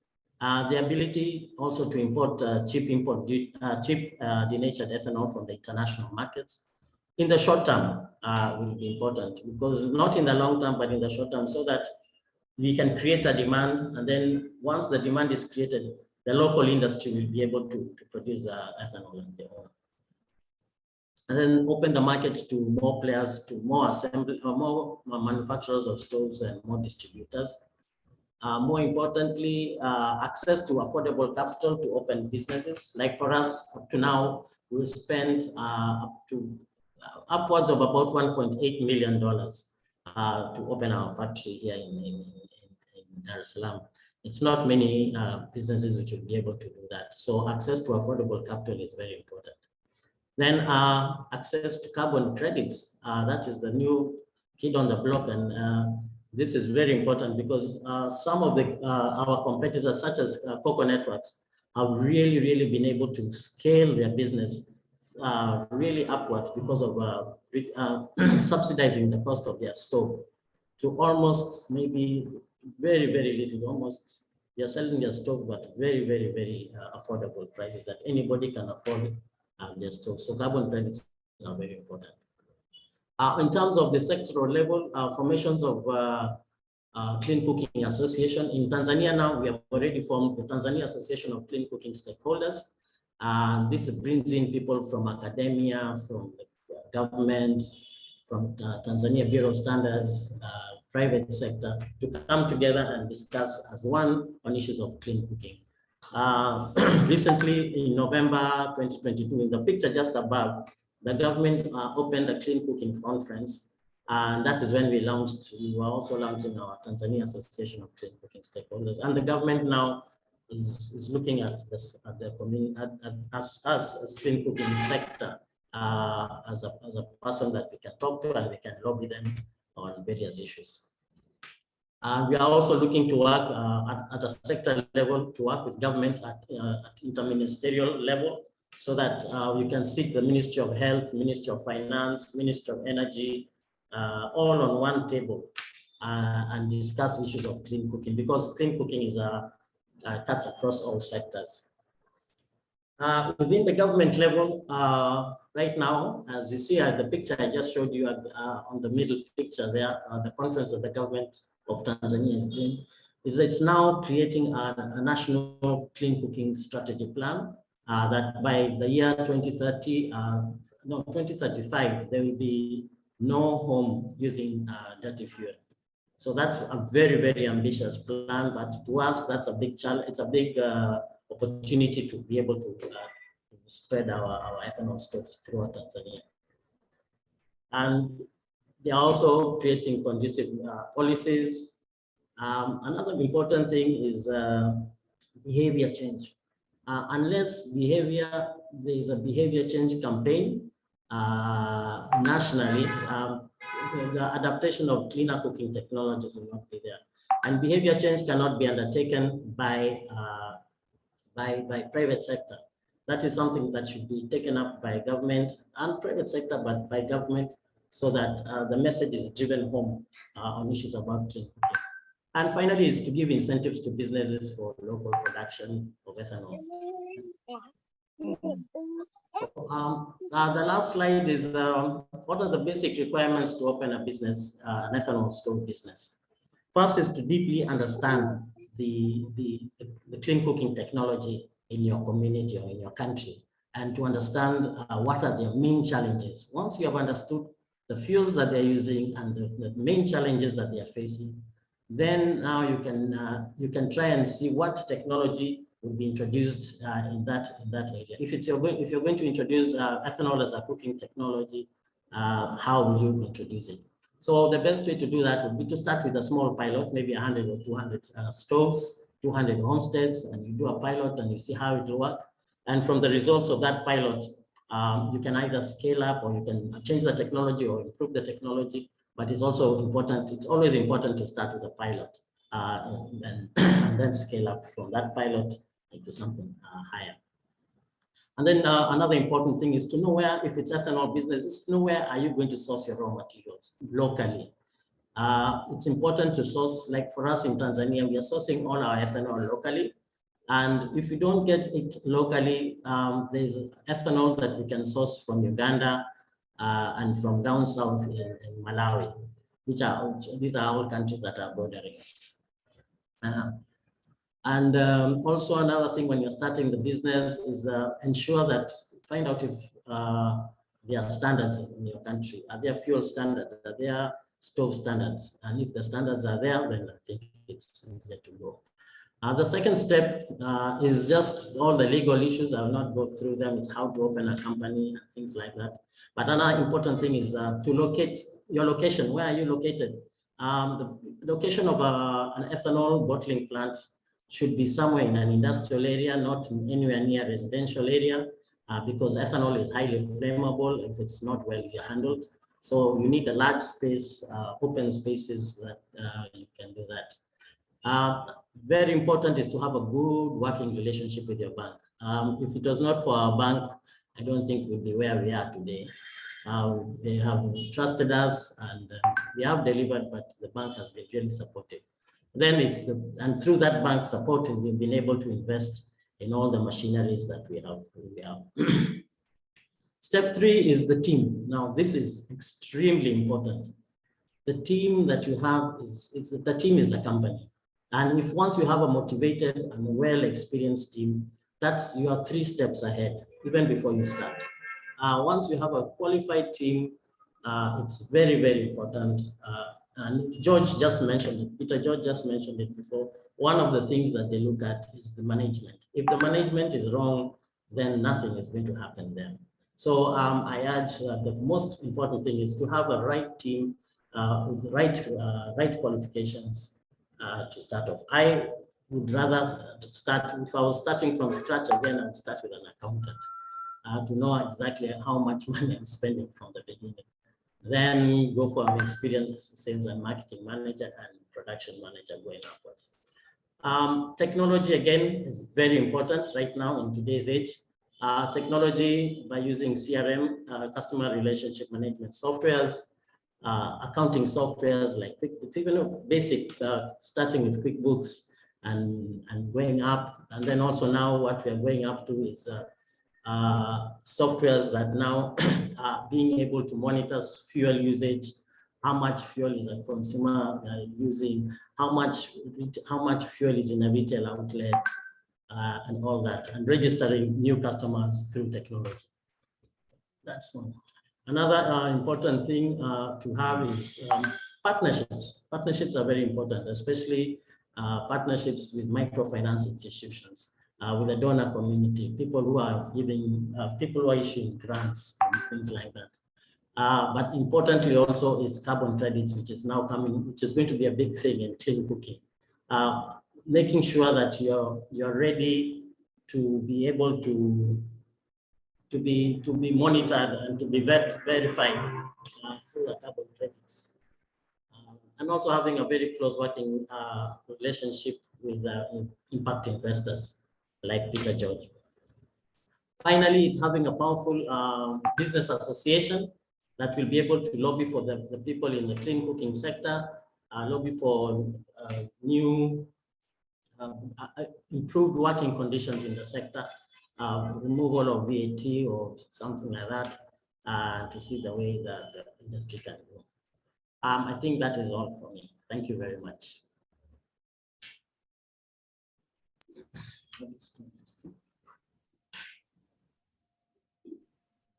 Wonderful. Thank you, Mohammed. So much good information. We have a lot of questions coming up in the Q&A, and we probably won't be able to get to everything today. I know that we are running behind, but there's a lot of interest in the room still, and so I think we are going to take some time to do Q&A. Peter unfortunately had to take off, but he's very willing to address any questions that are sent in after the fact. So if you do have specific finance questions, please send them to myself or send them to Sharon or Agustina, and we will make sure that we get those taken care of for you. So if there are questions to any of the presenters today that we don't get to, please send them through an email and we'll make sure that we connect you to the right people.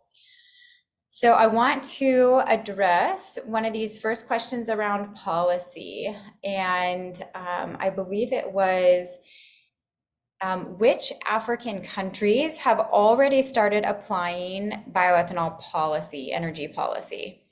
And Mohammed and or Simba, you can both answer, and then I can follow up if there's anything additional.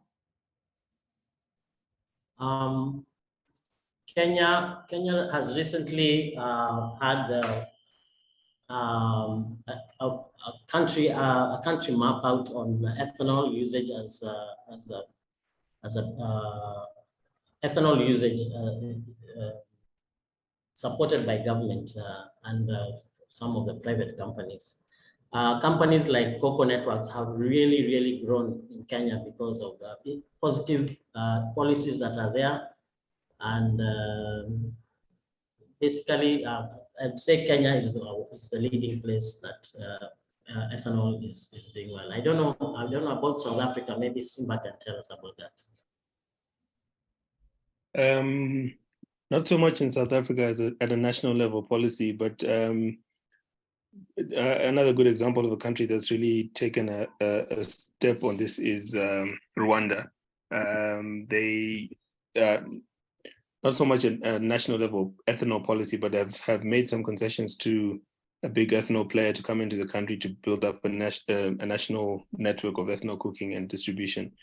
So I think it's one thing around policy and government policy around ethanol, and that I think the key aspects for that from my perspective when I look at the companies that are operating is really around their attitude to importation of ethanol, the duties and taxes that they impose at the point of entry, because that really, like I said in my presentation, has a material impact on the price that you can sell the fuel at. But then it's also the enabling environment, actually encouraging businesses to come in and do that. So in Rwanda, in the case of Rwanda, they've done at a national level, made some concessions to Cocoa Networks for them to have tax incentives and other incentives for them to enter that market. And in return for that, the company has committed to a certain amount of investment over a certain period and building out the infrastructure for their business model. I'm also aware that in Madagascar, there's been conversations with the government around putting more emphasis on bioethanol cooking because they've got quite a big sugar industry there, and having more of that ethanol ending up in clean cooking is a priority for them. There may be others, but those are the ones that I know at a national level where there's things happening. Alicia, maybe you have more. Yeah, it is a very nascent industry. So these policies are just starting to come into play. Governments are realizing how important it is to have supportive policies in place. I know there are a couple of other considerations, for example, in Uganda, where they have reduced some of the import duties on stove technologies so that these markets can get started. One of the partners that we have in Nigeria just got a backwards integration certification, which means that they get a duty waiver on bioethanol that they import for a certain amount of time and volume. So there are countries that are starting to implement these policies, but there's still a big gap there that needs to be filled with participation from the government putting into place some of these supportive policies. And so, you know, the intent behind workshops like this and other capacity building events that we do with ANC and USAID is to be informative, to point out what policies would be really helpful, and then guide government entities in actually implementing those. There was another question here about availability, and this one was specifically around Nigeria, but maybe we can just touch on the countries that currently have active bioethanol cooking programs.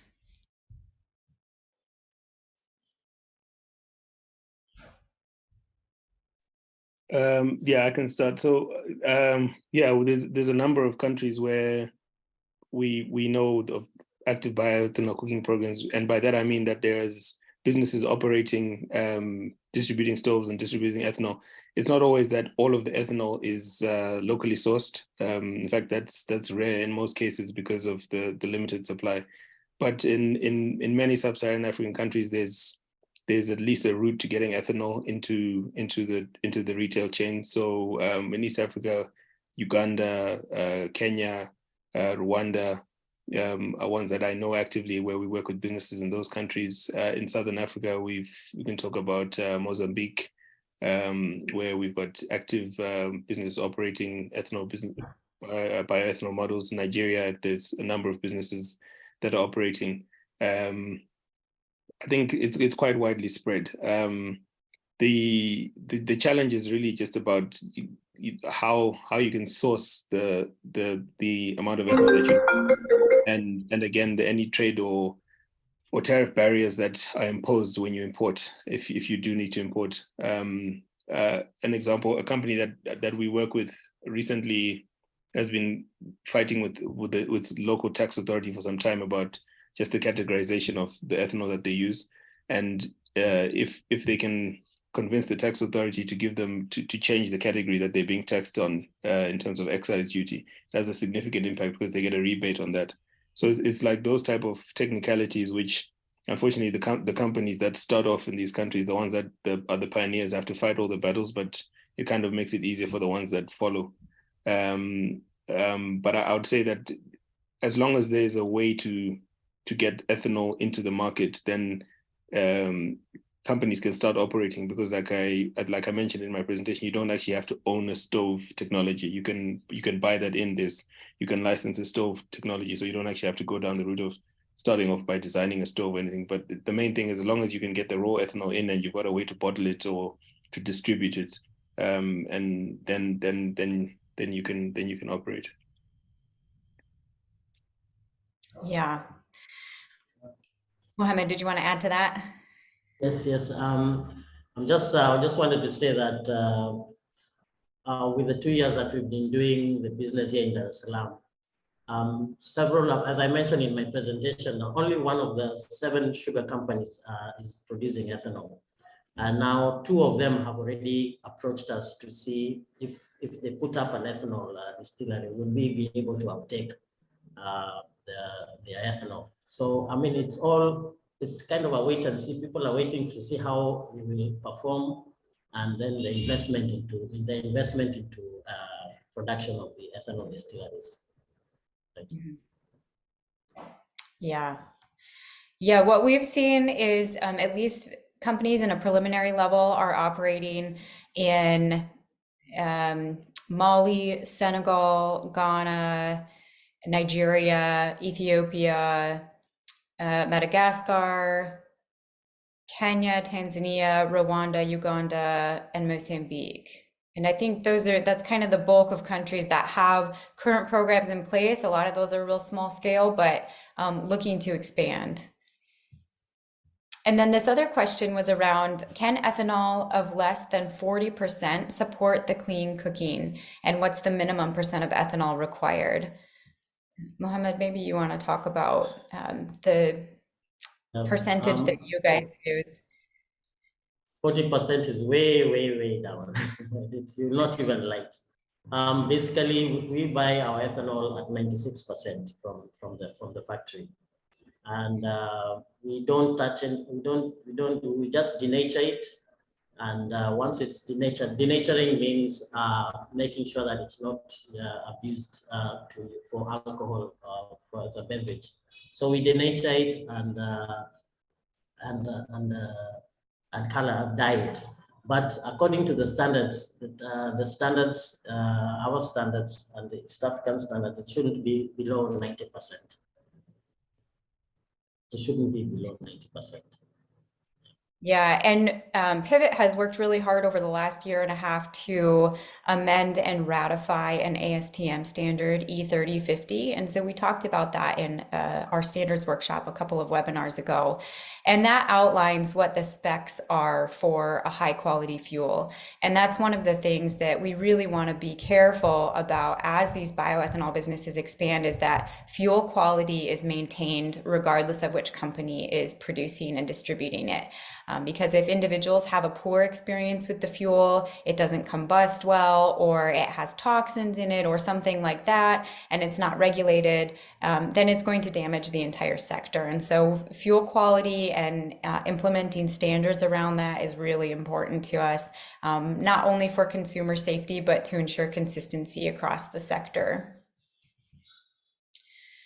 Another question is, what are the major infrastructure requirements for ethanol fuel?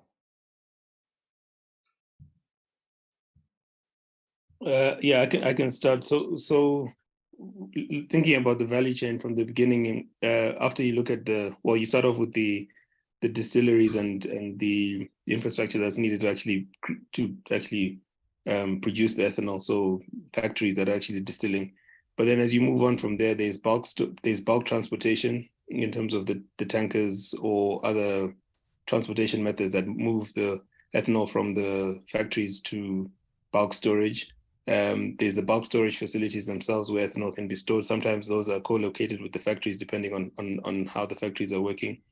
And then there's the kind of in closer to the customer type of storage. So what happens usually is that a distributor like Consumer Choice, I'll speak about Mohammed's company, will have to have a way to store a certain amount of ethanol at their factory for them to blend and bottle. And then there's the actual bottling facilities that are required if you're operating a centralized bottling model. You need the facilities to be able to actually bottle the ethanol.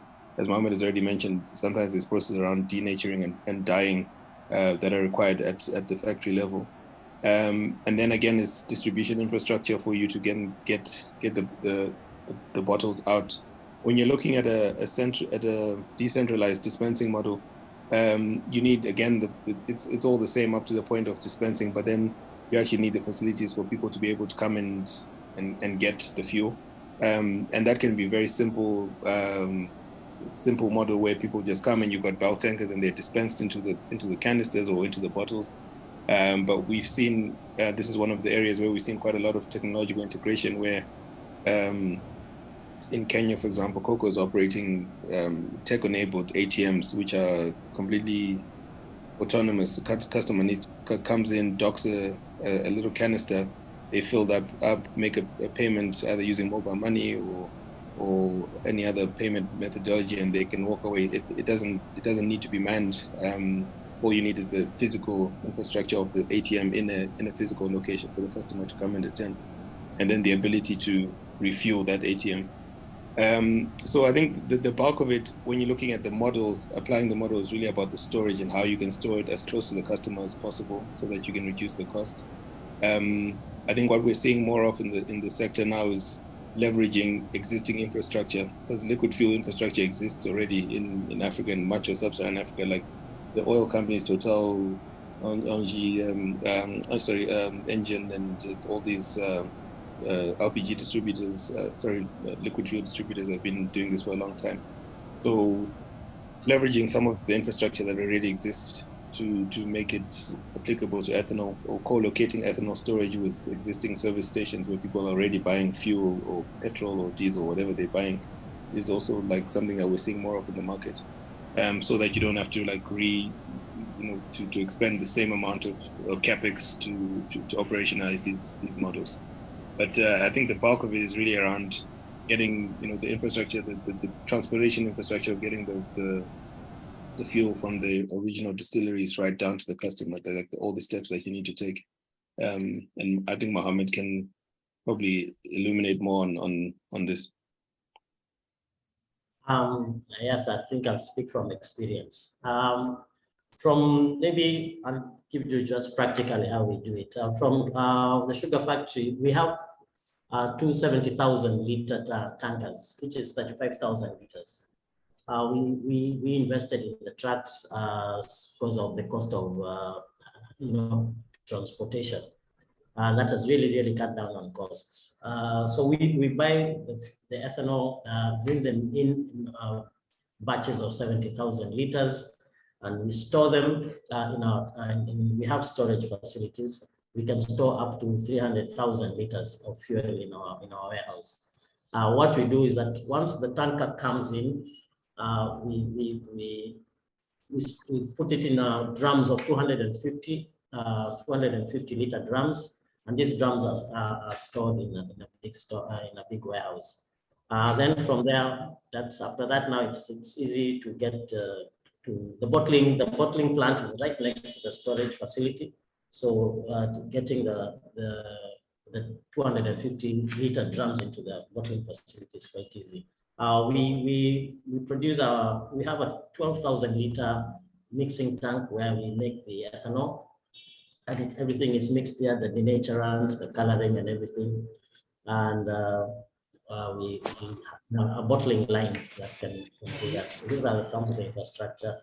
Then we have a fleet after the fuel has been bottled and packed in cartons. We have distribution vehicles that take the ethanol stoves.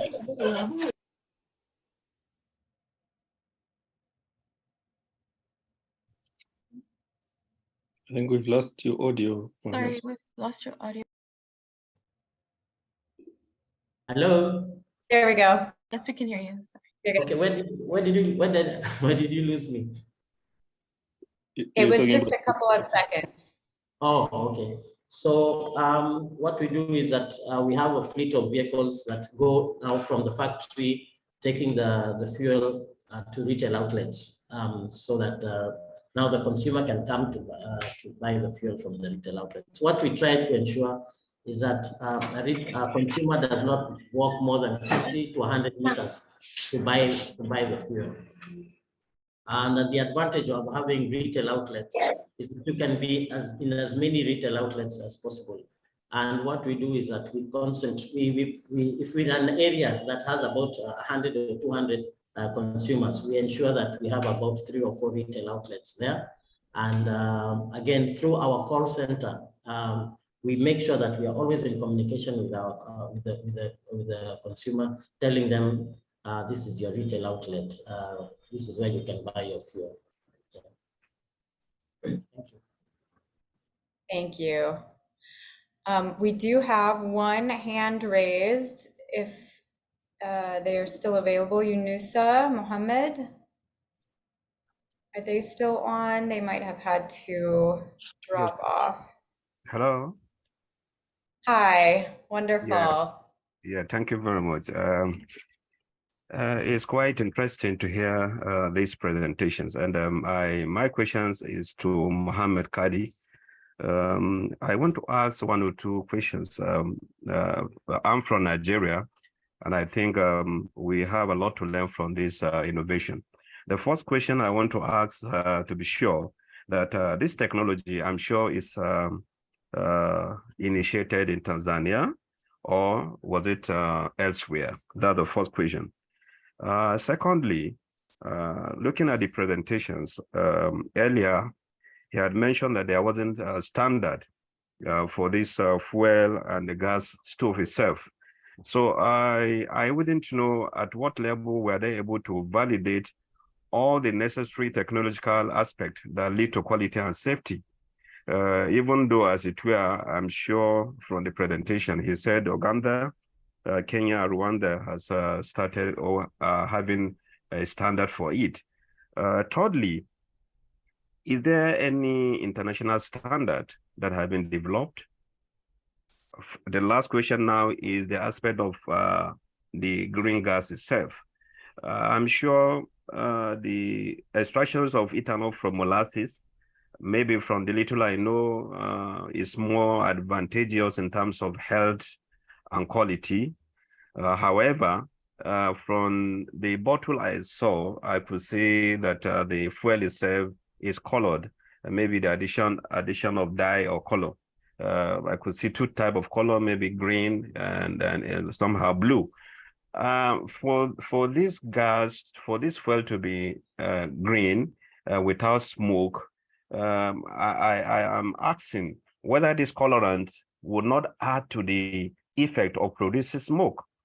Because if it is not pure ethanol, therefore, if there is other things that are added, the possibility is that those things will add to the quality, will affect the quality of ethanol from producing green gas, and therefore smoke will be coming out of it. So what is the mystery of adding these dyes, and then you are still likely to get green gas without smoke? Thank you.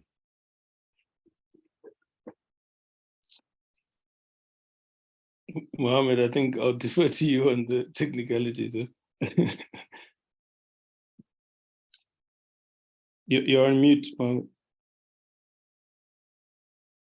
I'll answer the first question. I'm in a different office, so I'm not used to using this computer. So the ethanol cooking has been around for quite some time. And how it was initialized in Tanzania, as I mentioned earlier, that 50% of all the charcoal in Tanzania is consumed in Dar es Salaam. And the government was thinking of how could they avoid this. And they partnered with UNIDO. Initially, the government wanted to import LPG stoves, but UNIDO actually came to put logic and talk to them that, look, you'll be importing a lot of ethanol. A lot of LPG. All this will be import. So why don't we try ethanol? And Tanzania has a potential of producing a lot of ethanol. So that's how the initiative began. And so, so far, up to date, we have not imported any ethanol, but we do have buffers. And Uganda produces quite a lot of, Uganda actually produces the most ethanol in the region. And Uganda is just a neighbor. So if you run out of ethanol, we go there. So the initiative was started because of the great usage of charcoal in Dar es Salaam, 50%. And then the government partnered with UNIDO. UNIDO convinced government to have to introduce ethanol. But this initiative has been there in Mozambique. It has been there in Kenya. It's been there quite in a number of other countries. When you talk about standards, when we started this project here in Dar es Salaam, there were no standards actually. So what we did was that with the beauty about standards is that you can go to a neighboring country, and within East Africa, there is the East African community. If a standard is in country A, for instance, now the standard was already in Kenya. So what we just did is we adapted those Kenyan standards, and we notified TBS, Tanzania Bureau of Standards. And what Tanzania Bureau of Standards did, actually they went to Kenya for a 1-week visit to look at the standards there, as we were using the Kenyan standards. And they came to, that was the whole of last year, we were initiating that. And by the end of, by December, we had new standards in Tanzania. Now the standards they used were Kenyan standards. They used, they looked at the US standards, they looked at the South African standards. And the standards are more or less the same, and they came up with the Tanzanian standards. So you don't just, we did not just start producing ethanol. We looked at we were working using the Kenyan standards while, and with the permission of the Tanzanian Bureau of Standards, because we're within the East African community. So that as Tanzania was getting its own standards, we were using the Kenyan standards. Alicia, I know, will expound on the international standards that she's been very, very passionate about. So I'll just mention the third issue is the coloring. The colors, the dyes, actually they're called dyes. The dyes, there are two things that we use. The dyes we use are very, very expensive dyes, which number one, if they are left in the light, in the sunlight, they don't lose color. And when you ignite the fuel, it doesn't produce a green flame. I'm sorry, it's completely harmless. And our fuel has been tested here in Tanzania, and it's been tested in Kenya in an organization called Kiridi, and they've passed the tests, the efficiency, the emission tests. Yes. So maybe I'll throw the ball to the other presenters. Simba, do you have anything you want to add? No, I nothing on the standards. You can go ahead now. Okay. Yeah, so just to touch quickly on international standards, there really isn't a harmonized standard across the continent of Africa. What Pivot is working on is to introduce ASTM E3050, which is a clean cooking bioethanol fuel standard. And that has certain specifications in terms of the water added, the dye that you can use, the different amounts of hydrocarbon and types of hydrocarbon you can use as denaturants, et cetera, the quality of ethanol that needs to be used. And so it outlines very clearly what the fuel should consist of, but it also allows some flexibility because every country has some slightly different import rules around what denaturants can be used for bioethanol. And so we are really trying to educate and inform around this standard so that African regions or the continent itself could make some decisions around adopting that standard or similar standards so that there is consistency across the fuel. And that will also help ease some of the import concerns because right now a lot of countries have historical taxes in place that apply to beverage grade alcohol. And so even if you bring bioethanol in for a fuel, it's still taxed with these really high tax rates that make it very prohibitive for distributors to then put it out for consumers at an affordable cost. So if we can align standardization and get greater harmonization across regions, then import duties also should align with some of those standards and recognize it as a distinct commodity that's exempt from some of those import duties and potentially VAT as well. So as of right now, there is not an internationally used standard, but there is a recognized standard through ASTM that matches up very well with some of the standards that are in place that Mohammed was talking about. And unfortunately, I am going to wrap this session up. Please, again, if you have questions, reach out through email to myself, to Agustina or Sharon, and we will ensure that we connect you to the right people. We're really grateful for your attention and for your engagement today. And we hope that you've enjoyed this final webinar in the series. If you missed the other webinars and you're interested in viewing those, please reach out to us. We can share links with you so that you can see those presentations. And then we'll also be sending out the presentations from today as well. And so I want to again thank everybody that's been involved, our presenters, ARSO, USAID, ANSI. It's been a really successful series and we've gotten a lot of good interest. There's also going to be a survey today that is sent out. So please, if you have time, fill the survey out. It's around standardization of bioethanol fuel around the continent. And we would really love, and a few other things, we'd really love your input on that. And so I am going to turn it over now to Philip to close out today's session.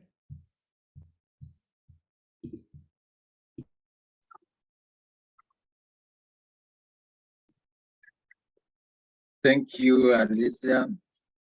It's always our pleasure to have these meetings and webinars, very educative.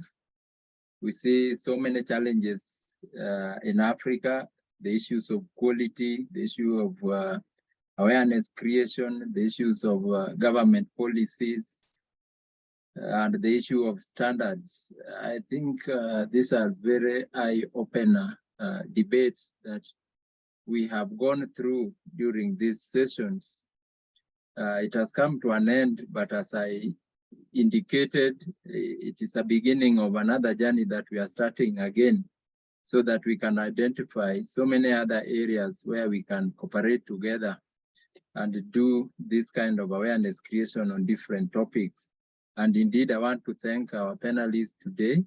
They have really touched so many pertinent issues which are very important in this sector.